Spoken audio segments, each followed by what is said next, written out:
doors that led out to the hotel's garden. Colin and Parker had taken copious numbers of pictures there only a couple of hours before. Grace cleared her throat and marched toward the doors leading outside. The second she passed the threshold, brisk December air rushed down her back. Holy moly, she considered turning around. Freeze or listen to Aunt Beth? Cold it was. Her feet took her toward the lighted path of trees. She hugged her arms in an attempt to stay warm. The one fancy hotel in Santa Clarita was decked out for the holidays. But it wasn't the view that snapped her out of her crappy mood. It was the fact that she could see her breath. Determined to stay outside long enough to look flushed and energized when she returned to the reception, Grace forced her legs to carry her to the end of the garden to stare at the water fountain. "This is stupid," she muttered to herself.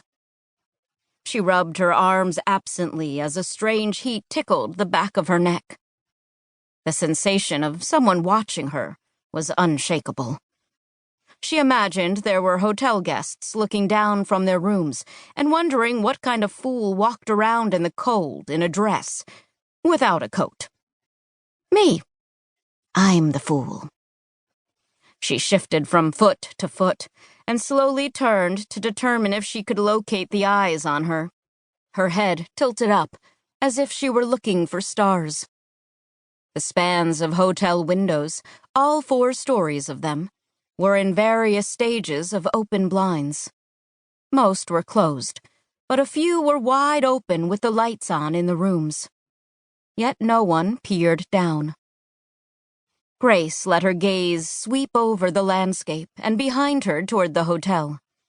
Several sets of automatic glass doors lined the hotel halls that wrapped around to the ballrooms.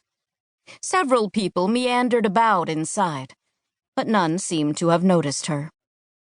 She was about to give up looking for the person behind the heat on her neck when she saw him.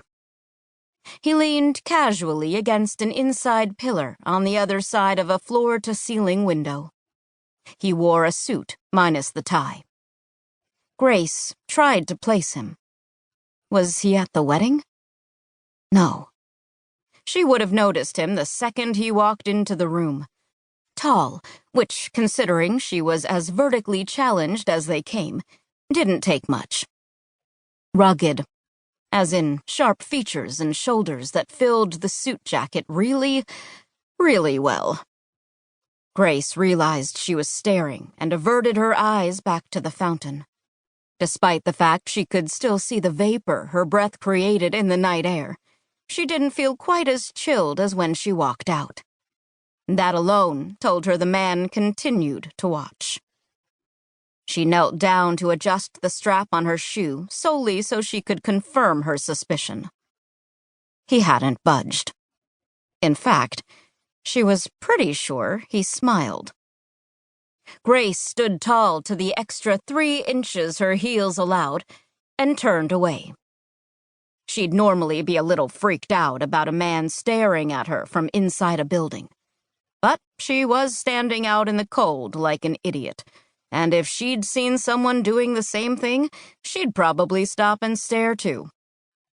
Lucky for her, the doors leading to the reception were opposite of where Mr. Stare-Happy was perched. Men in hotels were not the kind she wanted to meet.